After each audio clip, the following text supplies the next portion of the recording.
Kaito woke to the sting of damp earth and the smell of smoke. His head throbbed, not like a hangover, but something deeper, like his entire body had been unplugged from reality and forced into a different world. The last thing he remembered? His Tokyo apartment. Blue LED lights, a cup of instant ramen steaming on his desk, a late-night strategy game flickering across tired eyes. Then, a sudden vertigo, a feeling of falling, upward. 2 spear tips hovered inches from his throat. The women holding them were young, lean, sun-browned, their faces streaked with ash and clay. One had rust-colored hair, the other an amber braid. Both stared at him like he was prey. "He's awake," one said flatly. "He doesn't look like a spirit," the other muttered, poking his shoulder. "Spirits are supposed to shimmer." "I'm not a spirit," Kaito croaked. "I'm just a guy from Tokyo. I don't know how I got here." They exchanged a glance. Then, without another word, they dragged him away. The village was small, 40, maybe 50 huts, but something felt wrong. No shouting children, no laughter, no life, only women. Young women with scars, hollow cheeks, tired eyes. A few old men stood in the distance, frail, silent, powerless. And children, all girls. Kaito's stomach tightened. This isn't a village, he thought. It's a graveyard, pretending to be alive. But what unsettled him most was the way the women looked at him. Not fear, not suspicion, hunger. A woman stepped forward. Her fingers reached for his face. "Beautiful," she whispered. "Come, I'll keep you warm." Before she could touch him, she was shoved aside. "Not him," the guard snapped. "Elder's orders." Another woman tried. "Just 1 hour," she smirked. "He won't even remember my name." "He won't remember anything if you break him," came the reply. More women gathered. Whispers followed him. "So smooth, so strange, so new." One grabbed his wrist. Another licked her lips. Kaito's heart pounded. He had never felt like prey before. The elder's hut stood at the far end. Inside waited power. Old women, sharp eyes, silent judgment. At the center sat the eldest, Elder Ven. Her face was ancient, but her eyes still dangerous. "Who are you?" she asked. "Kaito," he said. "I'm from Tokyo. I don't know how I got here." Silence. "Tokyo," one elder murmured. "Never heard of it. His clothes are wrong. His teeth too perfect. He's never starved." Then, "Did the sun spear send you?" Then asked. "I don't know what that is." Another silence. Then, "Lock him up."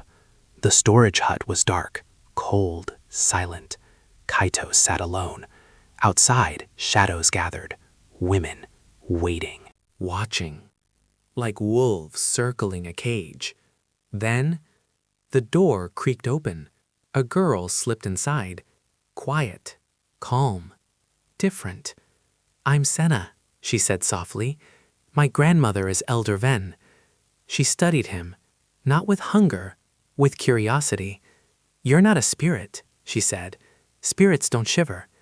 "I really don't know how I got here," Kaito admitted. Senna nodded slowly. "We have stories," she said, "about men who fall between worlds." She looked at him carefully. "They stopped coming long ago." Until now. She told him everything.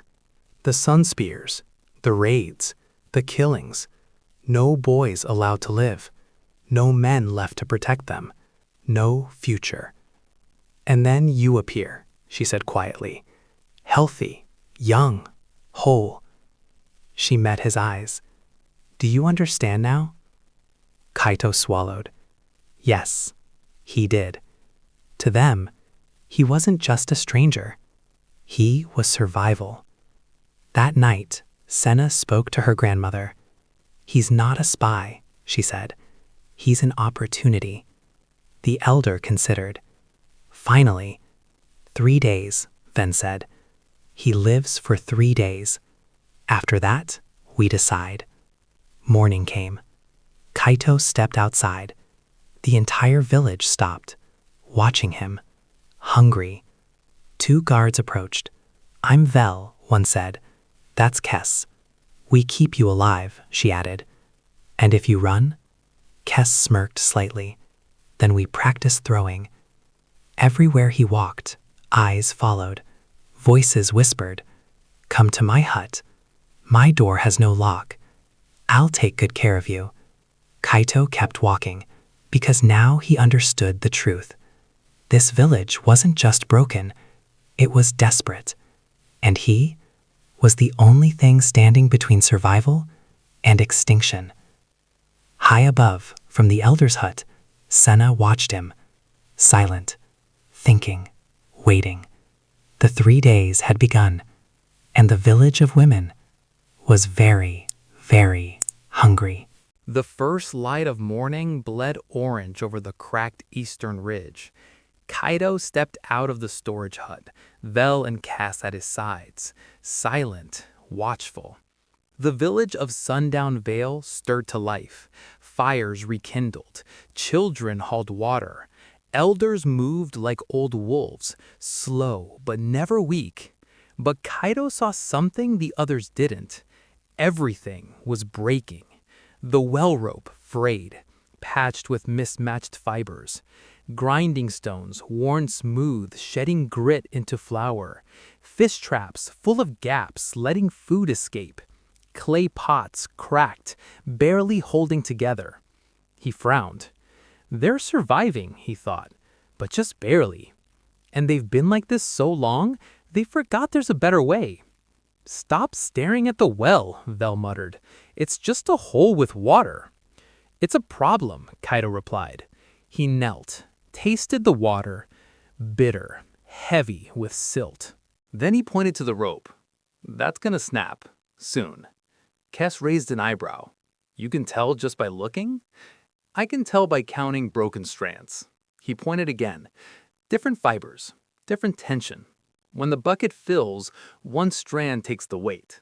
He looked up, and then it breaks. By mid-morning, the village was watching him, not because he demanded attention, but because he started fixing things. At the grinding stones, he knelt beside the women. "You're eating rock dust," he said calmly. A woman named Dara scoffed. "Pretty boy thinks he knows better?"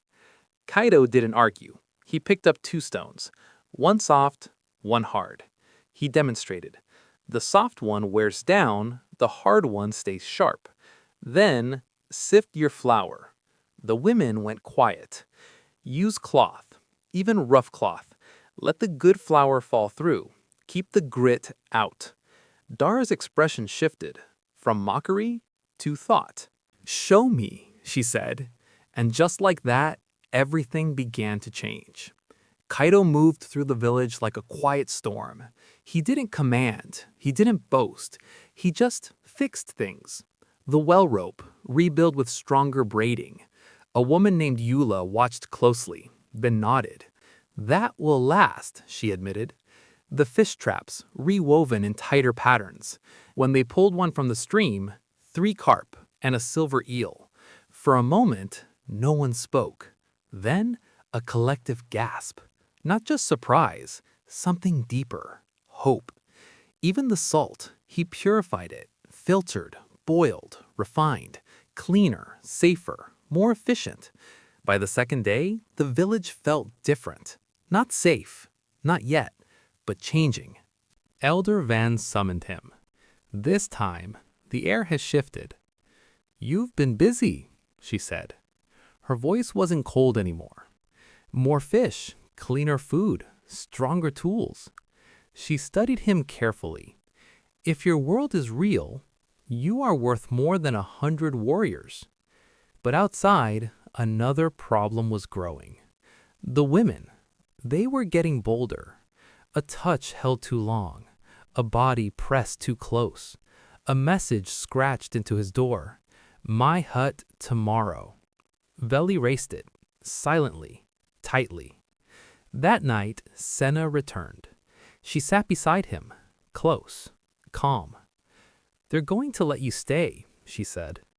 "And the others?" Kaito asked. "The ones who look at me like food?" Senna didn't laugh.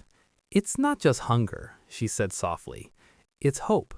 She met his eyes. "You're the first young man they've seen in years."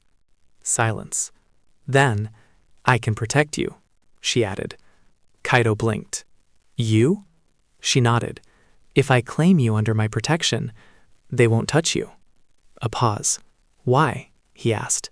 Senna hesitated, then reached out, just lightly touching his hand. Because you're kind. Her voice was quiet. You didn't use your knowledge to demand anything. You just helped. Her fingers slipped away. That matters. The third morning came, and everything felt alive. Children laughed. Women called out. Work had rhythm again. At noon, the entire village gathered. Kaito stood before Elder Ven, Senna beside her. Kaito, Ven declared, her voice carrying across the crowd. You came as a stranger. No tribe, no purpose. But in 3 days, you gave more than most in 3 years. A pause. Then, I name you Kaito of the Vale. A ripple spread. You are no longer a guest. You are one of us. Then her tone sharpened. This man is not a prize, not a tool, not a body to claim. Silence fell like stone. If anyone touches him without consent, they answer to me. Her knife flashed briefly in the light, sharp, final. Then, Sena stepped forward.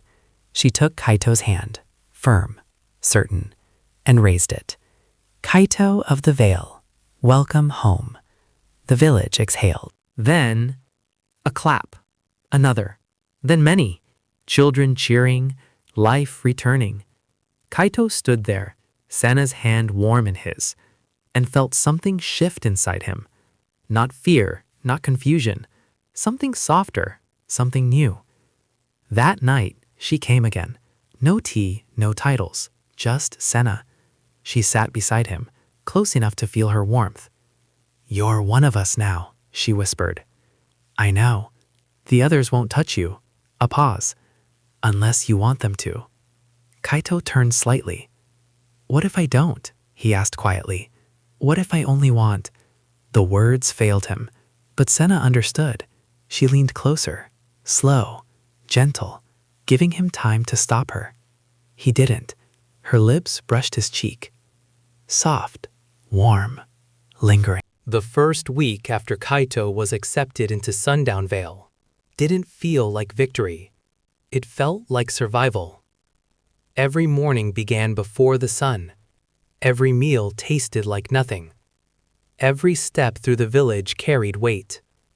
Vel and Kess followed him everywhere, silent, watchful, like shadows that didn't quite match. The women still stared, still whispered, but Elder Ven's warning held. No one touched him. Not yet. On the 4th day, Kaito asked to see the gardens. What he found wasn't a garden. It was a graveyard. Dry soil, gray and cracked, choked with stone. Small patches scattered between huts like forgotten mistakes. What is this? Kaito muttered, crouching low. This is what we have, Eris replied. Her voice was steady but tired. She told him about the old fields near the stream, how the sun spears burned them to ash. Now they planted here, not because it worked, because it was hidden. Kaito let the dirt fall through his fingers. Then he looked at the ridge, the blocked sunlight, the wasted land. You're planting in the wrong place. Eris's expression hardened. We plant where we survive. You're planting where nothing lives, Kaito said quietly. This soil is dead, and you're losing half your sun. He pointed toward the western slope. There, better soil, more light, more life. Eris didn't even hesitate. And when they see it, she asked, when they burn it again? Kaito paused, then said something simple. What if they never see it? That afternoon, they climbed the western slope. The land folded naturally, like steps waiting to be carved. Kaito traced the shape in the dirt. We build here, not above, below. Terraces, hidden, protected by the land itself. Eris frowned. That kind of work, we don't have the strength. Kaito shook his head. You don't need strength. He drew a shape. You need this. A plow.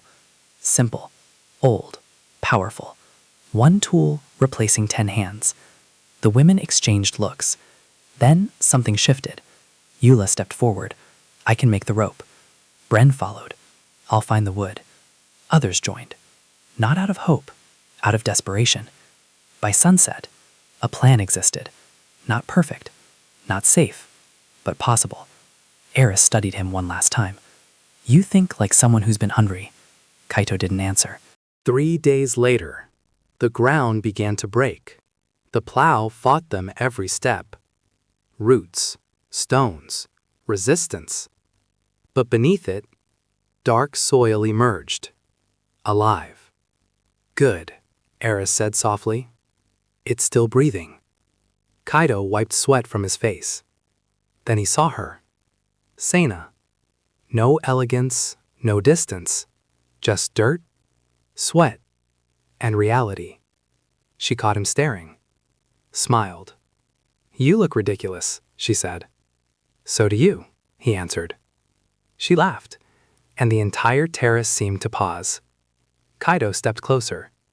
You've got dirt. Right here. He brushed her nose gently. Time slowed. Noise faded. Thank you, she whispered. For what? For staying. Her eyes held his. For not taking when you could have. Kaito shook his head. I don't want to take. A pause. I want to earn. Something in her expression softened. That's why I come to you, she said. Before the moment could deepen, Dara's voice cut through the air. Oi! Lovers later. Work now. The world snapped back. But as Kaito turned away, Sena caught his hand. Just for a second. And that was enough. 2 weeks in, the fields were planted, but nothing had grown. Not yet. And the village was running out of time. We need meat, Elder Van said that night. Hunting had failed. Animals were gone. Silence fell. Then Kaito spoke. Then we stop hunting. A pause, and start fishing. The river was slow, cloudy, quiet, not empty, just unused. Kaito stood at its edge, thinking, then turned. We're doing this wrong. They already fished, small traps, small catches. Not like this, he said. He pointed downstream. We build a wall. Confusion. A dam, he clarified. Not to stop the water, to control it. Stone by stone, mud by mud, they built. And Kaito worked beside them. No orders from a distance. No excuses. Even Vel noticed. He's not useless, she muttered. Cass didn't answer. But she didn't disagree. By midday, the dam held. Water pooled. Fish gathered. Sena stood in the water, laughing softly as they brushed past her legs. They're curious, she said.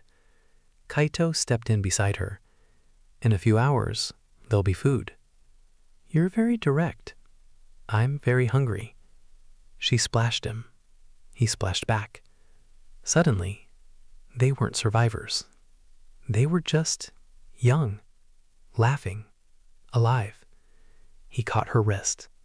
The laughter faded. You're beautiful, he said. Silence. Then, so are you, she replied. Her fingers slipped into his. Stay. So he did. And for a moment, the world felt lighter. Cell returned with the roots. White, bitter, strange.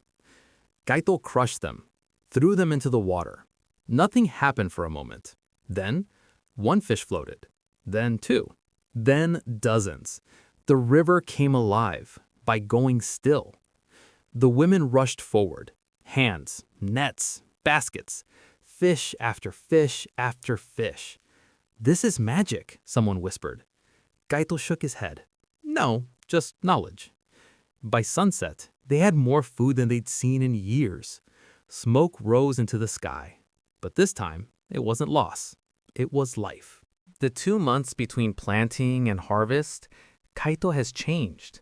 Not all at once, but slowly, visibly. His hands hardened, his shoulders broadened, his steps grew steady. He no longer looked like someone lost. He looked like someone rooted. Senna was always there. Sometimes they talked, sometimes they didn't.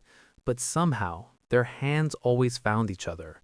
A small touch, a quiet reminder, warmth in a world that had none. Even Vel and Kess had changed. Not much, but enough. Vel no longer watched him like he might run. Cass had stopped calling him stranger. Now he had a name. When the crops finally came, they didn't just grow, they thrived. The wheat stood tall, heavy, golden, alive, more than anyone remembered. Eris ran her hands through the grain, her breath shaking. I thought I'd never see this again. It's not luck, Kaito said, kneeling in the soil. It's method. She blinked. Bless you, she said. Kaito laughed. Just harvest. For 3 days, the entire village moved as one. Old hands, young hands, shaking hands. Everyone worked. Children ran between the rows laughing, chasing insects like the world had never been broken. For the first time in years, Sundown Vale sounded alive. But life draws attention. It started small, a glance, a touch, then more. Nyx came first to Kaito with a cup of water while he was binding wheat. She pressed close as she handed it to him, her hip brushing his, her fingers lingering on his. You work hard, she murmured. Thanks for the water, he said. She smiled. I can bring more. To your hut, after dark. I'm fine, he said. Nyx leaned in, her breath warm on his ear. You don't have to be fine. You could be good. He didn't answer. He walked. Behind him, Nyx laughed, not offended, just amused. She would try again. They always tried again. A challenge. On the second day, it was Miri, the same woman who had tripped into him during his first week. She appeared beside him with a full basket, then stumbled on a root, her body pressing against his back, her arms wrapping around his waist to steady herself. Too tight, too intentional. Oh, she gasped, her face buried between his shoulder blades. So sorry. Miri, he called. Her voice was muffled against his tunic. You're not sorry, he replied. She steps back, with an innocent smile that didn't reach her eyes. I don't know what you mean, she said. Then Vel stepped in, cold, sharp, enough to push her away. Miri held up her hands. I stumbled. It was an accident. It was your third accident this hour, Vel said. Walk somewhere else. Miri pouted, but obeyed, glancing back at Kaito with a promise in her eyes. Not finished, that look said. And then Sora, quiet, gentle, brave. She sat beside him, said nothing at first, just offered berries. These are good, he said, eating one. You can have more than berries, if you want, she whispered. It cost her everything to say it. Kaito understood. I'm with Senna, he said gently. The words hit. Soft, but final. Sora nodded, left quickly. Kaito watched her go, feeling heavier and lighter at the same time. Senna. She saw everything. Every glance, every touch, every moment. And something unfamiliar grew inside her. Tight, heavy, jealousy. That evening, she found him alone behind the elder's hut, washing his hands in a bucket of water. You were popular, she said. Kaito blinked, then smiled. Why are you smiling? She snapped. Because you're jealous. I'm not, she replied. But you are. He stepped closer. I told Sora I'm with you. Silence. Something cracked inside her. You did? I did, he said. He took her hand. I choose you, not because I have to, because I want to. The jealousy didn't vanish. But it changed, softened. "I'm not jealous," she whispered. He kissed her forehead. "Of course you're not." She hit him lightly. "Shut up," she said. Then they both laughed. And just like that, the tension melted into something warmer. That night, the village celebrated. Not quietly, not carefully, but fully. Fires burned bright. Food filled the air. Voices rose in song. And for the first time, there was enough. Then came the wine, old, strong, rare.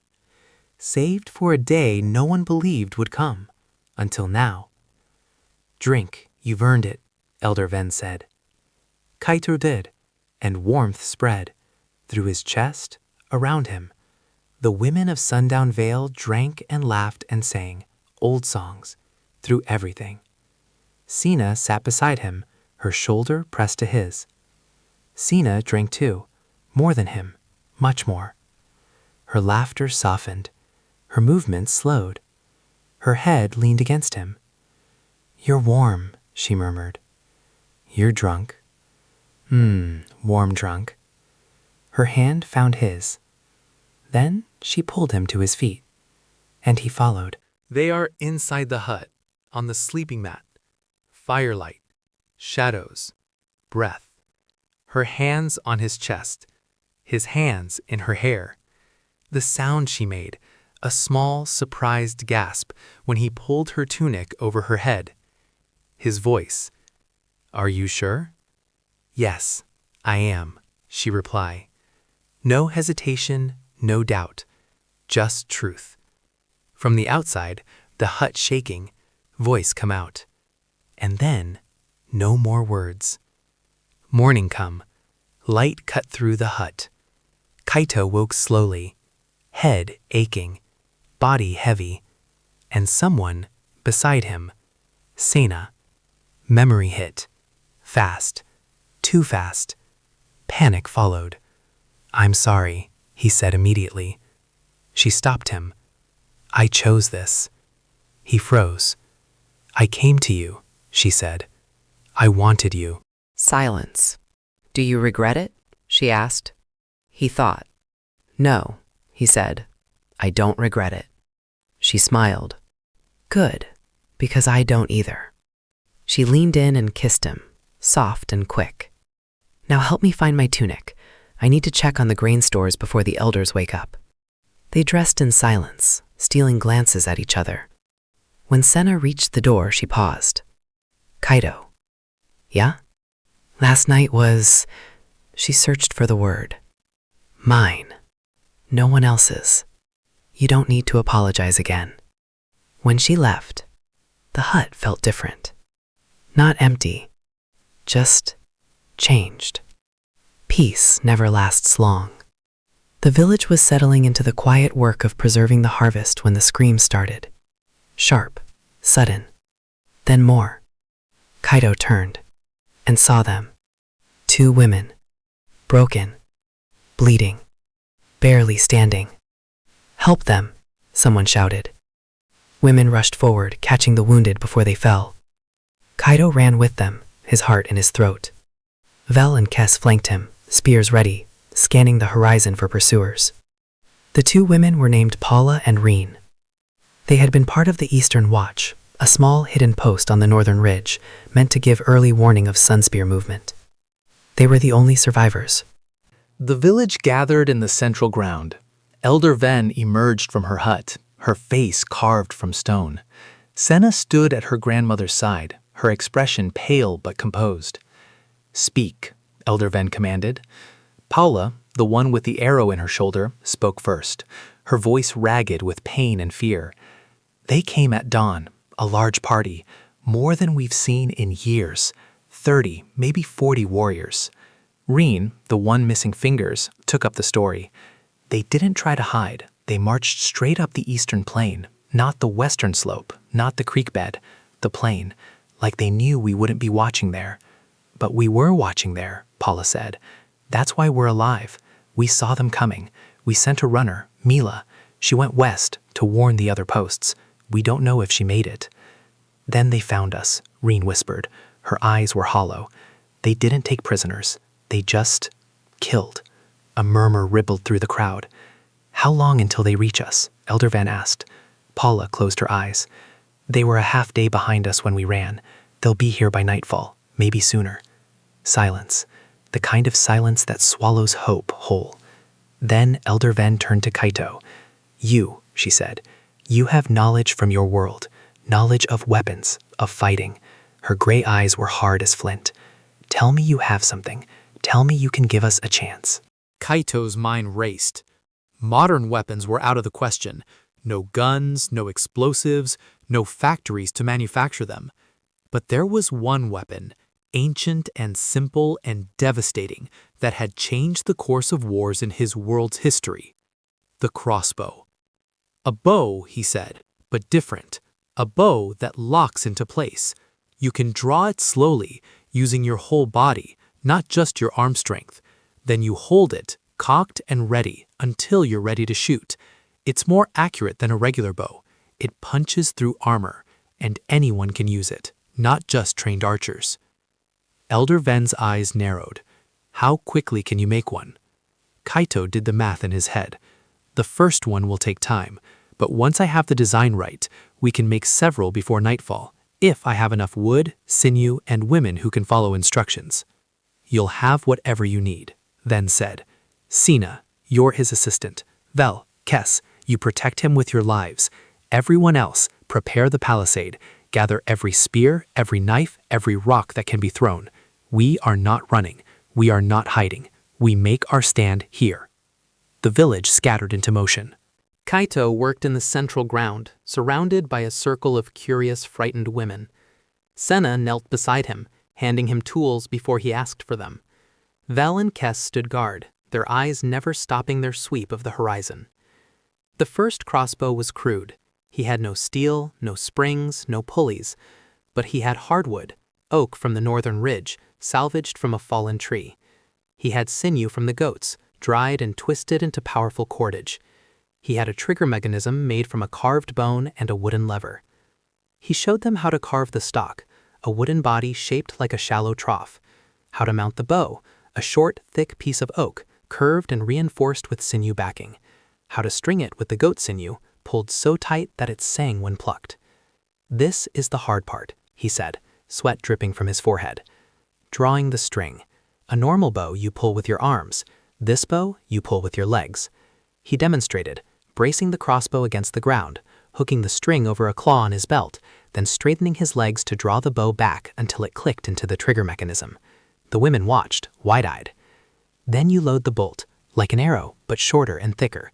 You aim, you pull the trigger. He demonstrated on a straw target 20 paces away.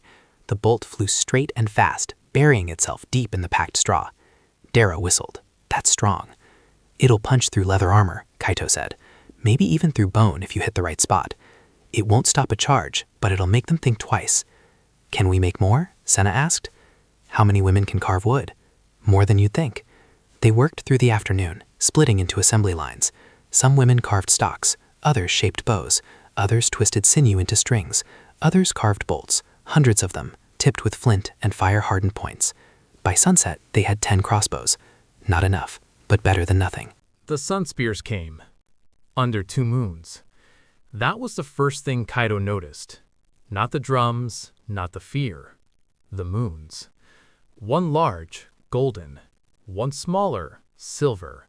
They hung low over the ridge, casting a strange, doubled light across the valley. Shadows stretched in opposite directions, twisting the world into something unfamiliar. 2 moons. Of course, he thought. I am in another world. Why not? The thought came calmly. Around him, everything else trembled. Sina stood at his side, breathing steady. Vel and Kes shifted behind him, weapons ready. Along the palisade, women held crossbows with shaking hands. And beneath it all, the drums. Slow, heavy, relentless. A heartbeat of war. The sun spears didn't hide. They wanted to be heard. They wanted fear. And they brought it with them. Disciplined, silent, moving as one. Kaito had expected chaos. What he saw was worse. No shouting, no rage, just control. Their faces were painted in white patterns, bones, lines, spirals. But it was their eyes that froze him. Not calm, not focused, empty. And then he noticed something else. They weren't all men. Most of them were women, scarred, hardened, precise. And the men? Worse. They didn't move like people. They moved like something else was moving them. Wait, Elder Ven's voice cut through the tension. Wait until they reached the gate. Step by step, the war drums grew louder. The ground trembled. Kaito aimed his crossbow. His hands were shaking. Loose! The crossbows fired. A deep, heavy sound, wood and force and tension snapping free. Bolts tore through the air. The first warrior fell, then another. 5 down, 5 wounded, no screams, no hesitation. Reload, he shouted. Kaito's voice cracked. Brace, draw, lock, load. The women moved, slow but steady. The system worked, but not fast enough. The sun spears charged. Loose! Another volley. More fell, but most kept coming. Spears! Vel shouted. The front line formed, rough, uneven, but unbroken. Then, the gate shattered. 3 strikes, that was all it took. A heavy ram slammed into the wood, and the entrance broke open. They flooded in. It wasn't clean. It wasn't fair. It was survival. Vel became a storm. Her spear struck again and again. Fast, precise, deadly. Kes moved beside her, quieter, but no less lethal. Sina fought like she had been born for it. No wasted motion, no hesitation, only results. And Kaito? He fought. Not well, not cleanly. He fired until his bolts ran out, then picked up a spear. Clumsy, desperate. He was cut, hit, thrown, but he stayed standing. The crossbows turned the tide. Every breach answered, every push punished. Bodies piled at the gate. And then, just as suddenly, it stopped. The sun spears didn't scream, didn't panic. They turned and left, like they had never been there. The drums faded. The 2 moons remained, silent witnesses. And Sundown Vale stood among the dead. Dawn came slowly, like it didn't want to see. 10 women. That's how many they lost. 10 lives, 10 names. Still at the gate, still holding the line. Others, too. Faces Kaito knew. Voices now gone. The village worked in silence. No crying, no shouting. Just moving. The enemy bodies were different. Even in death, their eyes were empty. They're not people anymore, Senna said quietly. Kaito didn't argue. He couldn't. The victory had bought them time, but everyone knew the sun spears would return. They'll come back, Kaito said. We need better weapons, Kaito said. Elder Ven asked, what do you propose? 2 things. First, a heavier crossbow. A wall crossbow. Too big to carry, but powerful enough to punch through 2 layers of leather and bone. We mount them on the palisade. Second, better bolts. Iron tips if we have any iron. We have some iron, Ven said. Old tools, broken knives, not much. Kaito said, then we melt them down. We make arrowheads, and we make armor. The women set to work. 2 women created thicker, stronger strings for the new wall crossbows. Other 2 gathered every scrap of metal in the village. Kaito designed the wall crossbow based on the ancient Chinese repeating crossbows, a heavier, more powerful version that required 2 women to operate.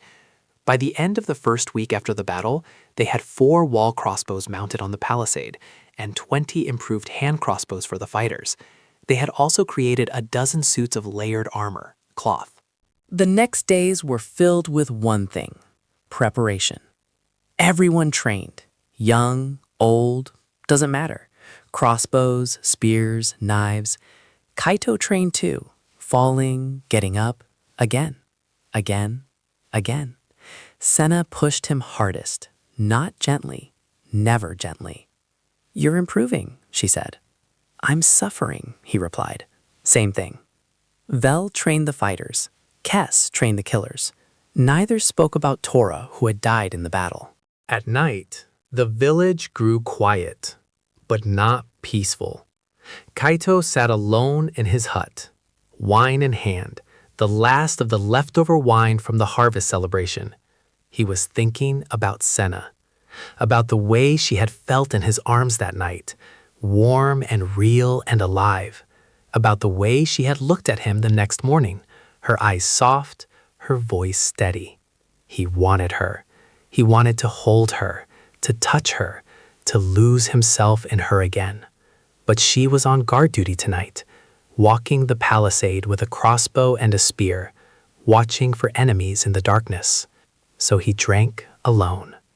The door opened. A figure stood there, purple hair, tall, familiar. Senna, he muttered. He didn't listen, didn't think, didn't stop. He crossed the room, pulled her close, his arms wrapping around her waist, and kissed her. She resisted, she tried to push back, but he was stronger than she expected. The weeks of farm work and training had changed him, and his kiss was desperate, hungry, lonely. Her hands, which had been pressing against his chest, curled into fists in his tunic. Her mouth, which had been closed and resistant, parted. She made a small sound, surprise or pain or something else entirely, and then she stopped fighting. Kaito walked her backward toward his sleeping mat, his lips never leaving hers. The wine had erased his caution. She went with him. She is lying on the lying platform. He is on her, still kissing her. She stopped hesitating and started wanting. In the morning, Kaito woke slowly, head pounding, body heavy, empty space beside him. Something felt wrong. The hair on the pillow was purple, not black. Outside, Vel sat on a rock in silence, watching the sunrise. She hadn't meant for it to happen, but she didn't regret it. Her body ached in places she didn't know could ache. Her hair was loose. She hadn't braided it this morning, because every time she tried, her hands shook. She had never been with a man before. For once, she had felt something real. Not survival, not duty, just feeling. Last night, when he had fallen asleep, his arm still wrapped around her waist, his breath warm on her shoulder, she had lain still for a long time, listening to his heartbeat. Then she had slipped out of his arms, pulled on her clothes, and walked into the dawn, before he woke. Kaito found her at the gate. "Vel," he called. "Busy," she said, not turning. "There's nothing to talk about." He stepped closer, lowering his voice so Kes couldn't hear. "Last night, I was drunk. I didn't mean to." Vel turned, and the look in her eyes stopped him cold. "You didn't mean to what?" she said quietly. "You didn't mean to kiss me? You didn't mean to touch me?" Vel stepped closer. "I'm not Senna," she said. "I don't need you to apologize.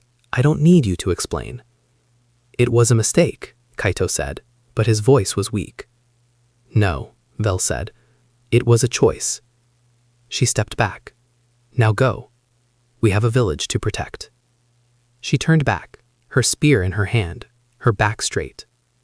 Kaito stood there for a long moment. Then he walked away, because he didn't know what else to do. Behind him, Kes watched with her pale, unreadable eyes. She had heard everything. She would tell no one. Later, Senna found him, staring at nothing. "You look terrible," she said, sitting beside him. "Rough night." "Bad dreams?" she asked. Senna studied his face. She was not stupid. She had seen the way Vel wouldn't look at Kaito this morning, but she didn't ask. She had already decided to trust him. "Come on," she said, offering her hand. "We have training, and you need to eat something before Dara yells at you again." Kaito took it. They walked forward, together, but behind him, he could still feel it. Vel's eyes on his back the whole way. Deep in the eastern plain, Beyond the cracked barrens and the salt flats lay the heart of the Sunspears. Their village was a fortress of sharpened logs and earthen ramparts, built on the ruins of an older settlement. Skulls lined the palisade, their empty eye sockets staring outward like a warning. The air smelled of smoke, blood, and something else, something sweet and rotten, like flowers growing over a grave. In the center of the fortress stood the throne room, a great circular hut made of lashed timber and the hides of 100 beasts. And on the throne, a massive chair carved from the ribcage of some enormous creature, its bones bleached white and polished to a sinister gleam, sat the woman they called the Hollow Mother. Deep in the eastern plain, beyond the cracked barrens and the salt flats, lay the heart of the Sunspears. Their village was not like Sundown Vale. It was a fortress of sharpened logs and earthen ramparts, built on the ruins of an older settlement. Skulls lined the palisade, their empty eye sockets staring outward like a warning. The air smelled of smoke, blood, and something else, something sweet and rotten, like flowers growing over a grave. In the center of the fortress stood the throne room, a great circular hut made of lashed timber and the hides of 100 beasts. And on the throne sat the woman they called the Hollow Mother. She was 40 years old, though she looked both younger and older at once. Her face was sharp and beautiful, high cheekbones, a straight nose, full lips painted black with crushed berry juice. But her eyes were the most disturbing thing about her. Pale gold, like a wolf's, with vertical slit pupils that seemed to glow in the dim light. Her hair was long and white, not the white of age, but the white of bone, of ash, of something that had never known color. She wore it loose, falling past her waist like a waterfall of snow. Her body was lean and hard, muscled from years of fighting. She wore armor made of overlapping bone plates, ribs, shoulder blades, femurs, all harvested from her enemies and polished to a ghastly sheen. At her hip hung a curved sword made of black iron, its blade etched with symbols that seemed to move when you weren't looking directly at them. She was not a woman. She was a force, a nightmare given flesh. The problem was simple. They couldn't see far enough. The eastern plains stretched wide and empty, but that emptiness was a lie. Hollow Tribe scouts could cross that distance in silence, and by the time Sundown Vale spotted them, it was already too late. Kaito knew that better than anyone. He had nearly died because of it, because he didn't see danger until it was right in front of him. He needed eyes, longer eyes. That night, inside his dim hut, Kaito turned a piece of clear quartz in his fingers. Sel had given it to him, a seeing stone she called it, used to start fire. But Kaito had something else in mind. Lenses. He remembered stories of a man named Galileo, of the first telescopes, simple glass curved just right to bend light. Kaito didn't have glass, but he had quartz, and he had time. For 3 days, he worked, grinding the crystal against stone, water, sand, pressure, again and again. His fingers blistered, his back screamed, but slowly a shape emerged. At first, cloudy, then clearer. Polished with ash, finished with leather, a lens. He needed another, smaller, sharper, more curved. He found it in the stream, smoky quartz, dark but alive with light. He shaped it carefully into a thick, perfect disc. Then came the final piece, the tube. Eula helped him. Her hands were quick, precise, binding leather, shaping structure. She didn't understand what he was building, but she trusted him. Look through it, Kaito said. Eula raised the tube, peered through the small lens into the larger one, and then she froze. I can see the northern ridge, she whispered. Her voice trembled. I can see the trees. Kaito exhaled. That's a telescope. It makes far things look close. Eula lowered it slowly. Her eyes were wide. This will change everything. The next day, the telescope stood atop the watchtower, and for the first time, the guard saw a hollow patrol from half a mile away. She shouted, laughed, cried out in disbelief. Below, Kaito listened. He felt something warm in his chest. No magic, no miracles, just knowledge, just patience, just work. In the throne room, they knelt before her. 50 warriors, broken, empty.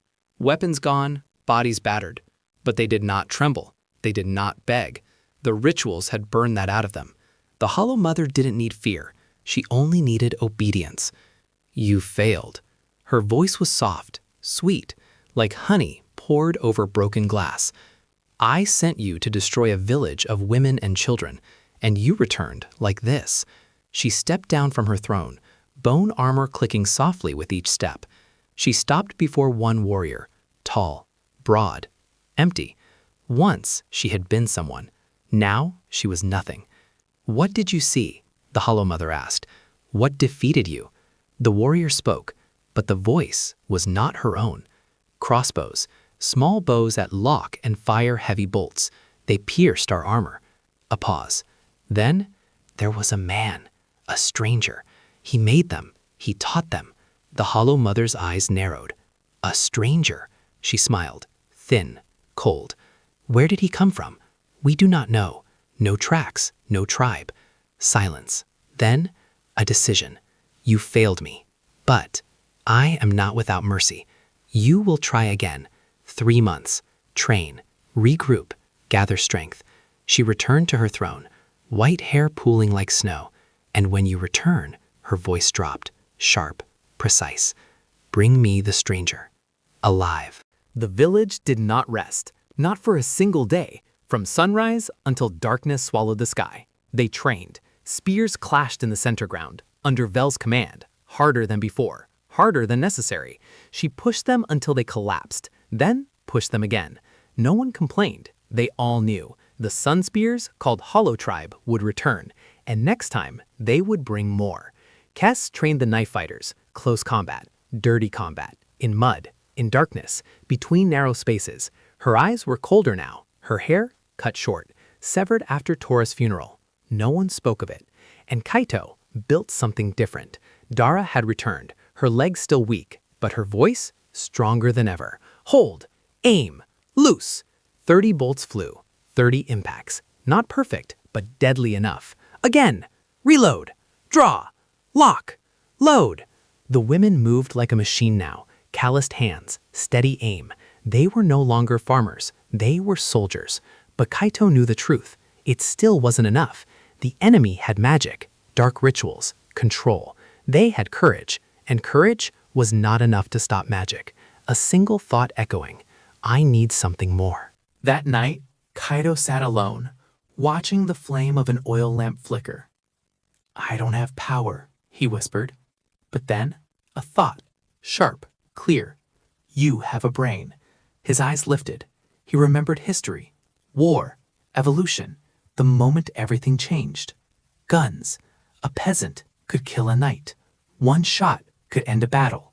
Could he build one? A tube, a projectile, an explosion. Gunpowder was the key. He remembered the ratio. 75% saltpeter, 15% charcoal, 10% sulfur.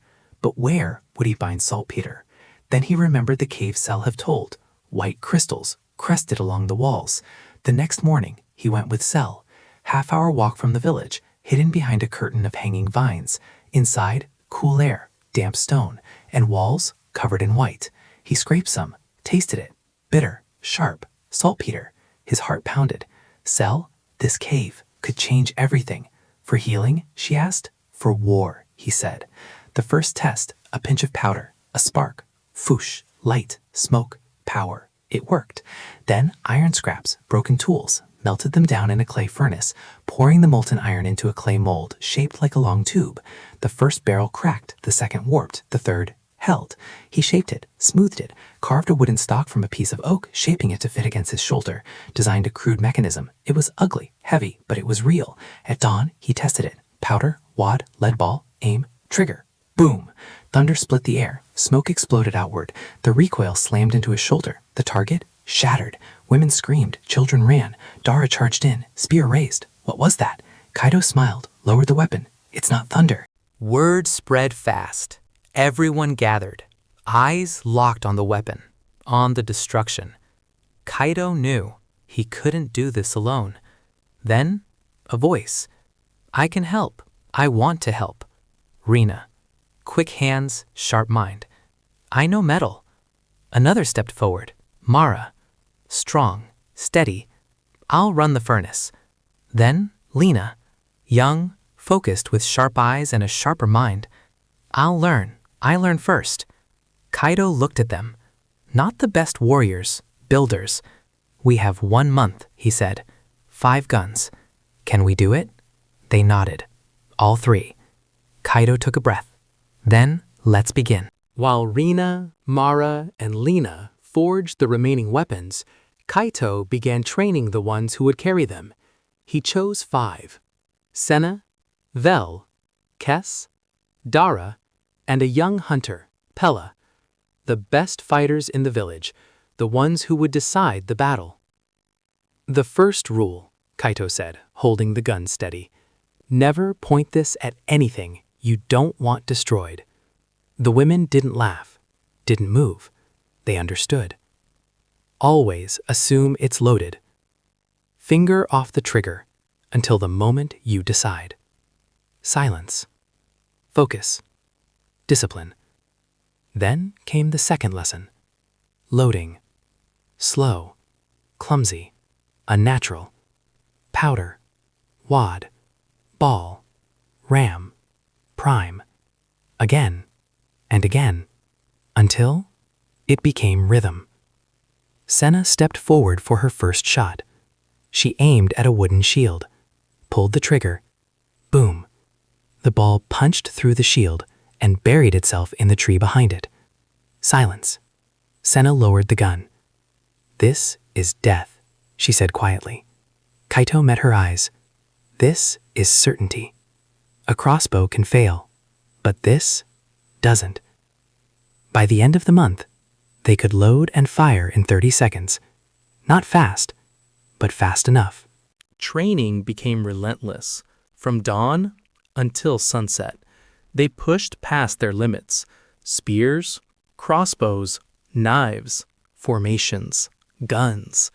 By night, they collapsed, too tired to speak, too tired even to eat. Kaito watched them and realized they needed more than strength. They needed recovery. He thought of something strange, something simple, not magic, not medicine. Chemistry. The village had a small grove of wild berry. The children ate them raw, staining their fingers purple. He gathered wild berries, dark, tart, bursting with juice. "What are you doing?" Eris asked. "Making juice," he said. He crushed them, mixed with water, strained the pulp, added honey, a pinch of salt, then carried it to the field. "Drink." The women hesitated. Dara stepped forward first, took a sip, paused. "That's not terrible," she said. Kaito smirked. High praise. They passed it around, cup to cup, and something changed. The exhaustion didn't vanish, the pain didn't fade, but the weight lifted. Laughter returned. "More tomorrow?" Senna asked. Kaito nodded. "More tomorrow." The juice helped, but it was warm, and the heat was unforgiving. Kaito had one more idea. Ice. Impossible here. Unless... There has to be another way, he muttered.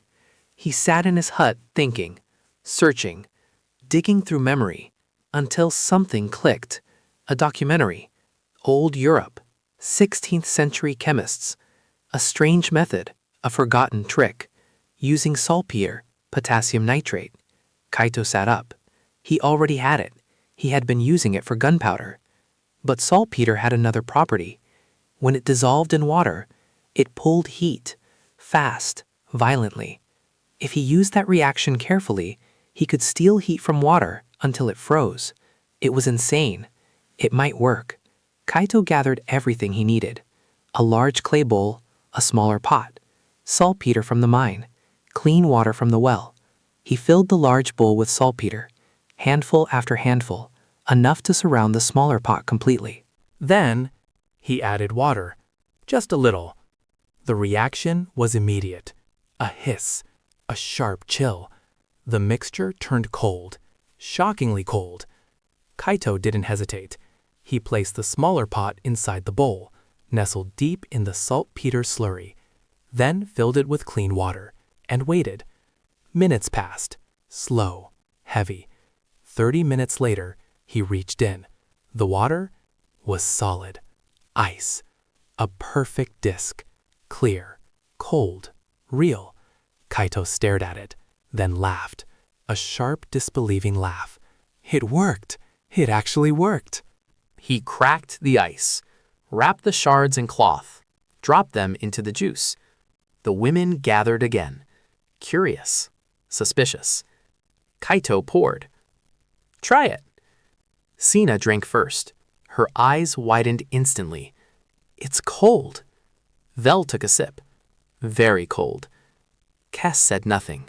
She just drank, her eyes closing for a brief moment. Something close to peace. This is magic, Dara said. Kaito shook his head. It's not magic. It's saltpeter method. When it dissolves, it steals heat from everything around it. Dara snorted. Sounds like magic to me. But she was smiling. Kaito didn't stop there. He taught Rina, Mara, Lena, step by step, carefully. Within a week, the village could make ice. Anytime, any day. No winter required. The method was simple. A large bowl of saltpeter, a little water to activate it, a smaller pot placed inside. Wait, 30 minutes, and ice was born. Even better, nothing was wasted. Once the mixture warmed again, the water could be evaporated, leaving behind saltpeter crystals, ready to be used again. Efficient, repeatable, powerful. Not just a comfort, an advantage. Even with war approaching, life didn't stop. Nyx found them at the well. Again. You work too hard, she said. Kaito looked up. You're distracting me. She smiled. Step closer. You're staring at me. You're worth staring at, he said. That caught her off guard. Are you flirting back? Maybe.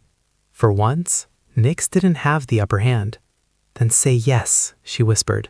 Kaito reached out, touched her cheek. Not tonight. She smiled. Not playful this time. Something softer. Don't take too long, she said. And she walked away. Later that evening, a new face appeared at the training ground. War brings people.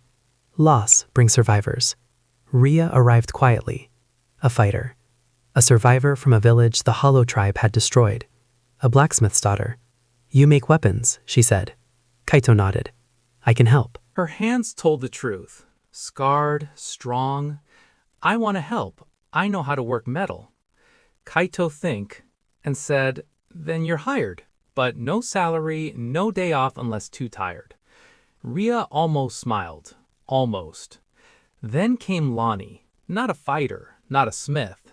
A thinker. I think I can make your lenses better, she said. Kaito frowned. How? I don't know. She tapped her head. I just see it. And just like that, he found something rare.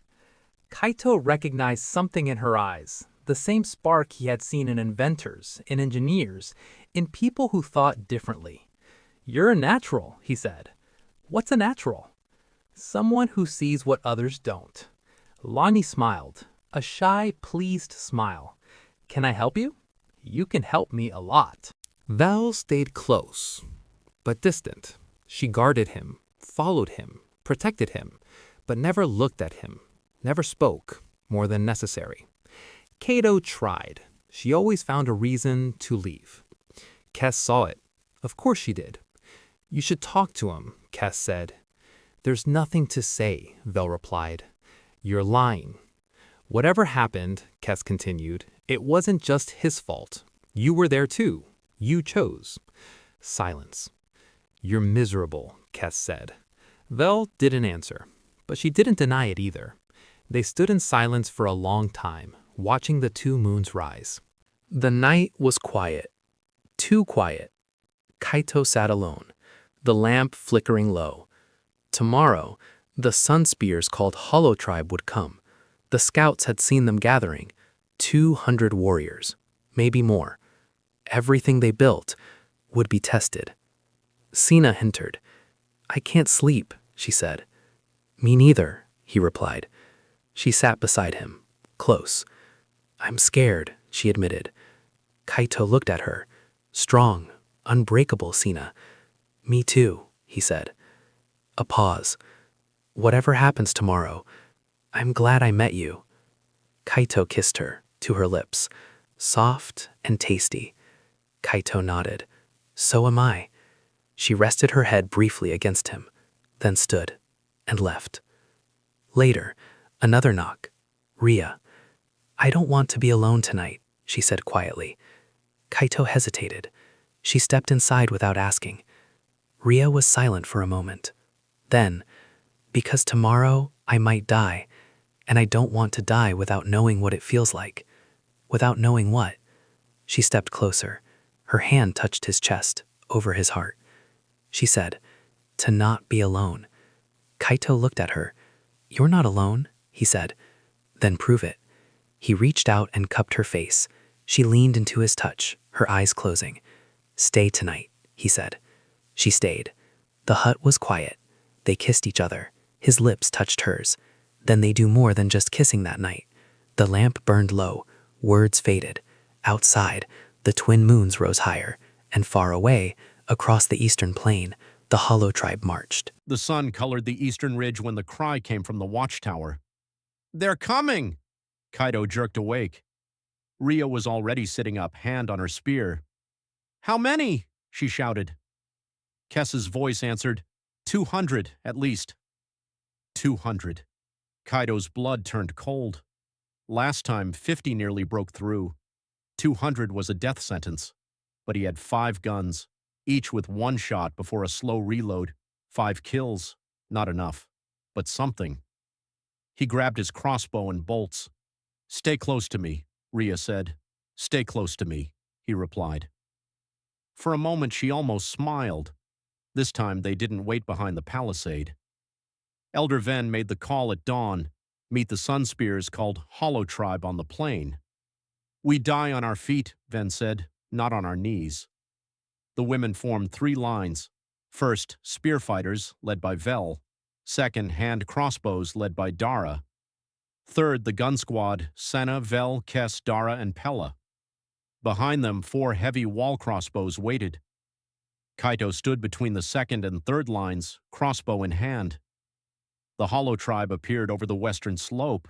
They came in silence. No war cries, no drums. Just the thunder of 200 feet marching in sync. Empty eyes, blank faces, weapons that could kill. Terrifying, unnatural.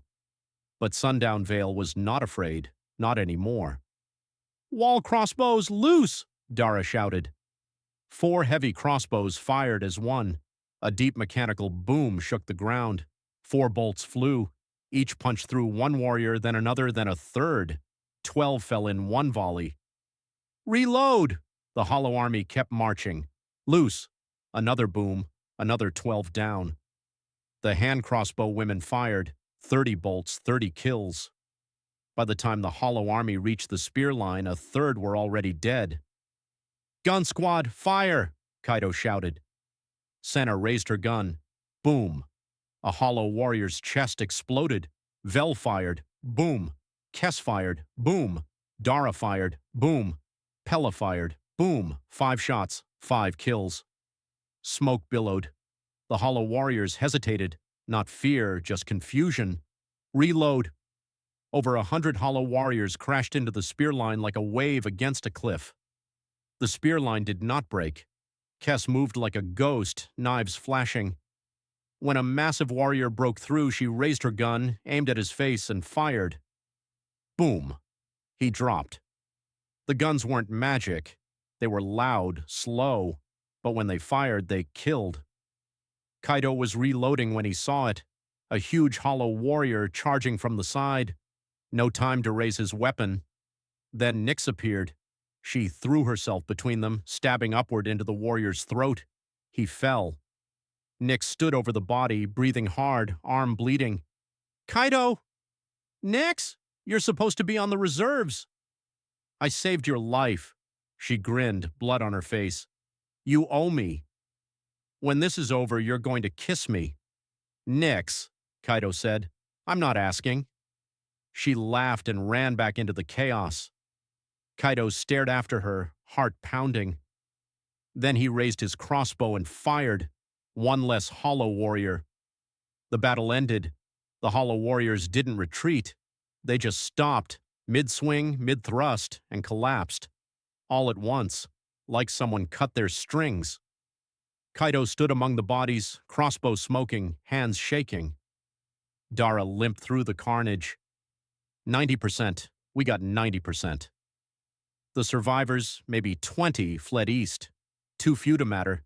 The village had won, again, and no one died this time. That night, Sundown Vale celebrated. Not a quiet feast, but loudly. Women hugged, children ran between fires. The wounded were tended. Kaido sat by the central fire, Sena on one side, head on his shoulder, Vel on the other, arm in a sling, eyes soft. Then the women came, one by one, to thank him, to touch his hand. "You were amazing," said Palla. "You saved my life," said Alara, kissing his cheek. Even Dara limped over. "You did good, pretty boy, real good." Then she walked away, barking laugh echoing behind her. Elder Ven rose and called for silence. "We have won 2 battles," she said. "We have driven back them, but we did not do it alone." She turned to Kaido. "This man, this stranger who fell from the sky, has given us more than weapons. He has given us hope." Murmurs rippled through the crowd. "He has fought beside us," Ria shouted. "He has bled beside us." She faced him fully. "Kaido of the Vale, you are no longer a stranger," Ven shouted. The women cheered, real cheering, raw and joyful. Nyx whistled. Dara barked her laugh. Sena stood at the edge, arms crossed, eyes shining. Vel beside her, purple hair loose, face unreadable. Kaito stood in the center, surrounded by women who wanted him, needed him, believed in him. He had never felt more powerful. He had never felt more trapped. Later, Nyx found him at the edge of the firelight. Red hair loose, arm bandaged, green eyes sparkling. "You owe me," she said. "I know. I saved your life. I know." She stepped closer. Wildflowers and sweat and smoke. "So pay up." She grabbed his hand. "Come with me." Inside her hut. Door closed. Nyx turned to face him. No smirk. Serious. "I'm not trying to steal you from Sena. I know about Vel too." "Then why?" "Because I almost died today." She touched her arm.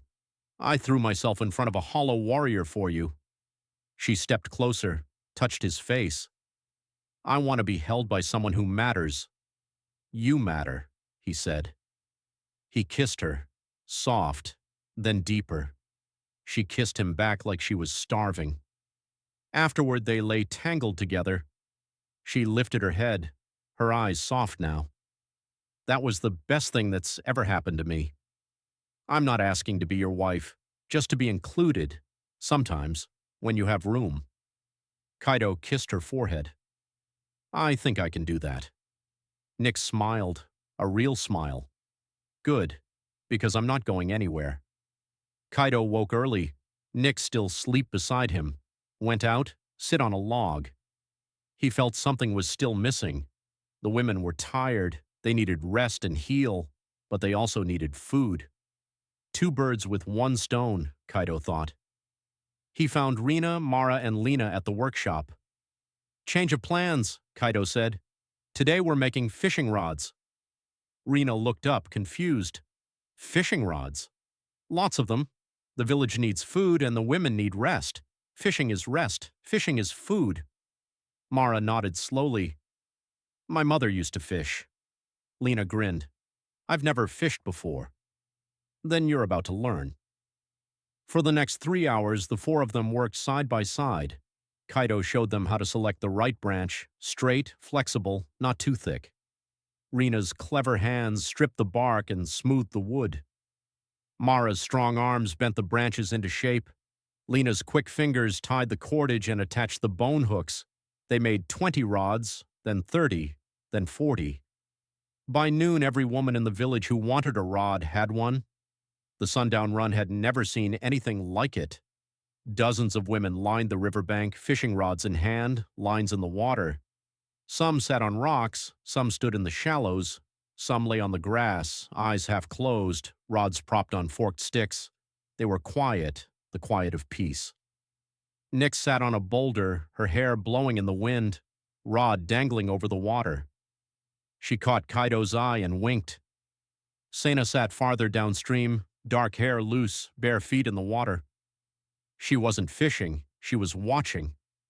Watching the women laugh, watching the children play, watching Kaido move between them, checking lines, offering advice. Vel stood at the edge of the trees, arm still in its sling, purple braid swinging. She didn't have a rod, she was on guard duty. But even she seemed softer today, eyes less sharp, shoulders less tense. Kess was nowhere to be seen. The first catch came from Lena. "Kaido! Kaido, I got one!" Her rod bent double. The line cut through the water. Kaido ran to her side, grabbing the rod, helping her pull. The fish broke the surface, a silver bream, small but shining. "I caught it," Lena shouted. "I actually caught it." She held the fish up like a trophy. The women cheered. Then the floodgates opened. Dara caught a perch. Rena caught a chub.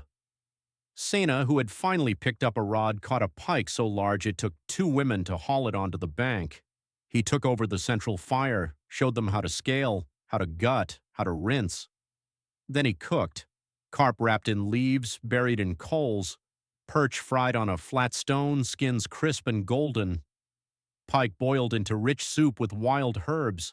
The smell drifted through the village. "Everyone eats tonight," Kaido said. They ate together around the fire, not a formal celebration, just a meal. Kaido sat with Sena on one side, Vel on the other, Nix across the fire, her hair glowing. "This is good," Sena said. "This is very good," Vel agreed. "Same time tomorrow?" Kaido asked. Sena nudged his shoulder. "Same time tomorrow." Vel leaned against him just slightly. Later, by the dying embers, Vel found him alone. "We need to talk." "What's wrong?" "Nothing's wrong. I want to be your second wife." Kaido blinked. "What?" "You heard me." Her voice was flat, but her hands shook. "I know about Sena. I'm not asking you to stop. I'm asking for a real place. I've never been with anyone before you. I didn't know what I was missing. Now I do. I'm not going to pretend it didn't happen. You don't have to love me. But I deserve something." Kaido was quiet. Then, "Okay." Vel blinked. "Okay? Okay. You can be my wife." She stared at him. Then her lips curved into something almost a smile. "Fine. But if you change your mind, I'll kill you." He hugged her gently. She stiffened, then relaxed. He kissed her, soft, brief, tender. When he pulled back, Vel's cheeks were flushed. "It tastes sweet," she said, almost to herself. Then she stood and walked back to her hut. That night, Kaito lay on his sleeping platform. The door opened. Sena slipped in, lay down beside him. The door opened again. Vel entered, hesitated, then lay on his other side. No one spoke. Sena took his right hand. Vel took his left. The lamp burned low. The hut was cold, but between them, it was warm. "Thank you," he whispered. "For what?" Sena asked. "For staying. For trusting me." Vel squeezed his hand. "Don't get soft." "You're getting soft," Sena agreed. "I am not." "You are," Vel said. "But that's okay." They lay in silence, tangled together, not making love, just being. Outside, the 2 moons climbed higher, and somewhere in the village, Kess lay alone in her hut, staring at the ceiling, wondering what it would feel like to be held. The morning after the celebration, Elder Ven called a council. Winter is coming, she said. In 2 months, the streams will freeze. Our food stores are low. We need meat. We need warm hides, or we will not survive until spring. Sina stood. I will lead the hunting party. Then nodded. Sina turned to the group. Vel, Kes, Nix, Dara, Ria. Cato stood. I'm coming. Sina looked at him. You've never hunted deer. I know how to build traps. She almost smiled. Fine, stay close to me. Always. They left at dawn. They carried guns. The northern forest was dense and quiet. Leaves had turned gold and red. The air smelled of earth and decay. Kes found the tracks first. Deer, a herd, maybe 20, passed through last night. How far? Senna asked. Half a day. Then we move fast. Kaito walked beside Senna, eyes on the ground. The wind is against us, he said. What? The wind is blowing from us toward the deer. They'll smell us. Kes stopped and sniffed. He's right. Senna frowned. Then we circle around, approach from downwind. And move slower, Kaito added. No talking, no loud footsteps. Vel grunted. You're giving orders now? Suggestions. Sounds like orders. Kaito shrugged. Same thing if you're smart enough to follow them. Vel's eyes narrowed, but she didn't argue. They found the herd in a clearing by a stream. A dozen deer grazing peacefully. Too many eyes, Senna whispered. If we charge, they'll scatter. Kaito studied the terrain.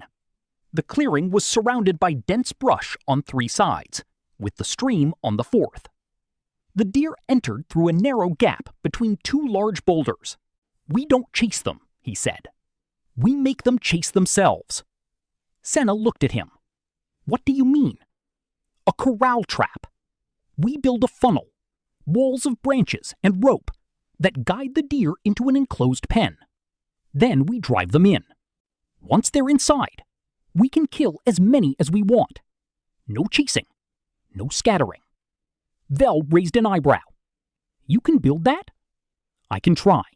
Kaito worked quickly, with Ria, Nix, and Kes helping. First, he identified the path the deer used to enter the clearing. A narrow corridor between 2 boulders, barely wide enough for 2 deer side by side. That's our bottleneck. We build the funnel there.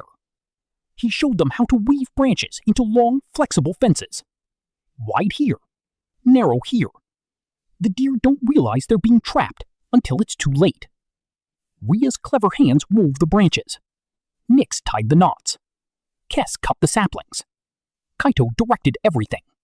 At the narrow end of the funnel, Kaito built the corral, a circular pen made of the same woven branches, with a single entrance that could be sealed. The deer enter here. Once they're inside, we drop this gate.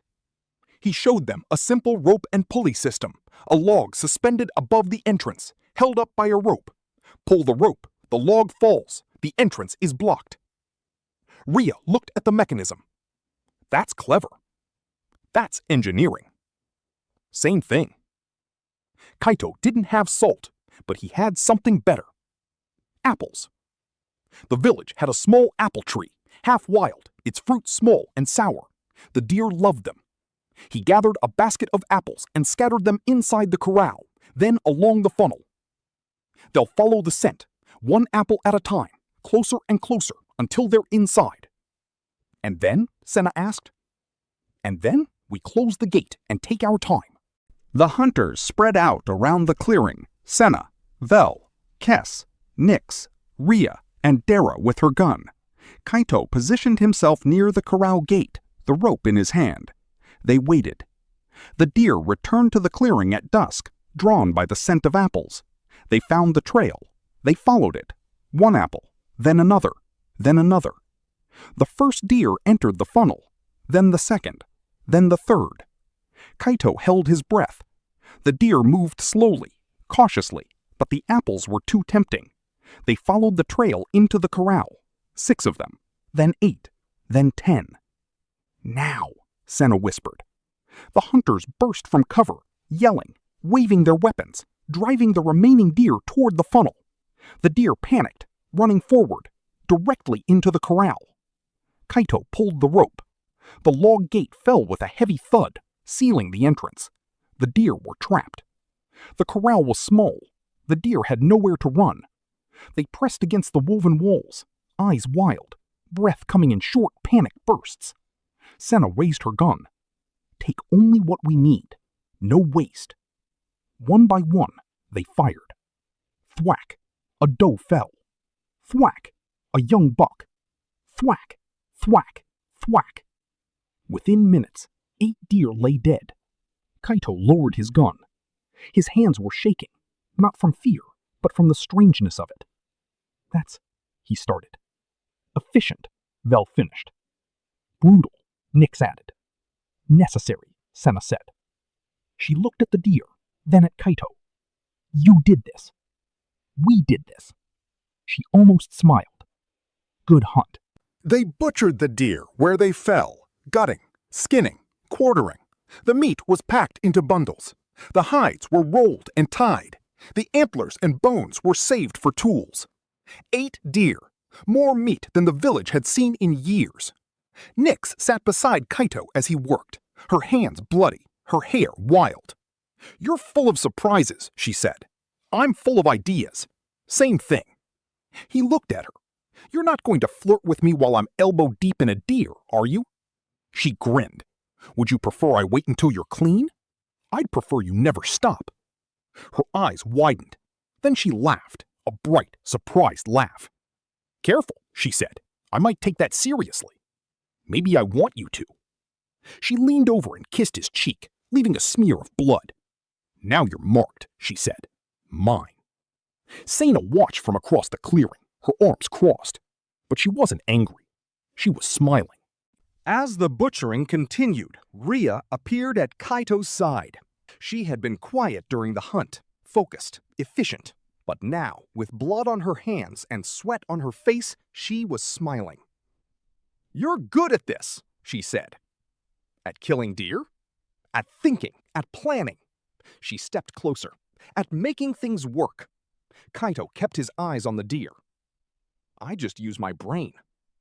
That's more than most people. Her hand brushed his arm, light, deliberate. I like a man who thinks. Senna watched from across the clearing. Vel watched too, her purple braids swinging, her face unreadable. Kaito cleared his throat. We should focus on the butchering. I can focus on 2 things at once, Rhea said. Her amber eyes sparkled. Nix, overhearing, snorted. She's not wrong. Vel muttered something under her breath. Senna just shook her head, but she was almost smiling. The butchering took hours. By the time they finished, the sun was low, painting the forest in shades of orange and gold. They had 8 deer, gutted, skinned, packed into bundles. Each bundle weighed as much as a person. We need to cross the river, Senna said. The path back is on the other side. The river was swollen from recent rain, the current fast and cold. I'll go first, Vel said. Test the depth. She stepped in. The water rose to her knees, then her thighs, then her waist. It's deep, but passable. One by one, they crossed. Kaito went last, carrying the heaviest bundle. The water was shockingly cold, the current tugging at his legs. Halfway across, his foot slipped on a mossy stone. He fell. The bundle splashed into the water. The current grabbed it, pulling it downstream. Then Kess was there. She appeared beside him, white hair wet, pale eyes fierce. She grabbed his arm with one hand and the bundle with the other. Don't let go, she said. I'm not letting go. Of me. Don't let go of me. They reached the far bank together, soaking wet, breathing hard. The bundle was saved. Kaito was saved. He looked at Kess. Her face was stone, but her hand was still gripping his arm. Thank you, he said. She didn't answer. She just turned and walked away. But she didn't let go of his hand until they reached the camp. They made camp in a hollow between 3 large rocks. Kaito built a fire. The flames pushed back the darkness. The women sat around it, deer meat roasting on sticks. Nix broke the silence. Tell us a story, Kaito, from your world. He was quiet for a moment. Then he began. In my world, a man named Neil Armstrong walked on the moon. Dara pointed up. That's the moon? Yes. 2 men flew there in a metal bird called a rocket. Took 3 days. The women stared. That's impossible, Vel said. I know it sounds impossible, but it happened. Rhea laughed. You're either a genius or insane. Can't I be both? The women laughed. Even Kess's lips twitched. The stories continued. Senna told of her first hunt. Vel told of her purple hair. Dara told of her husband burning fish so badly they ate berries instead. He said, "It's not burned, it's smoked." The women roared. Kaito looked around the fire. At Senna's warm eyes, Vel's rare smile, Nix's wild hair, Rhea's sparkling gaze, Dara's barking laugh, and Kess's pale face half hidden in shadow.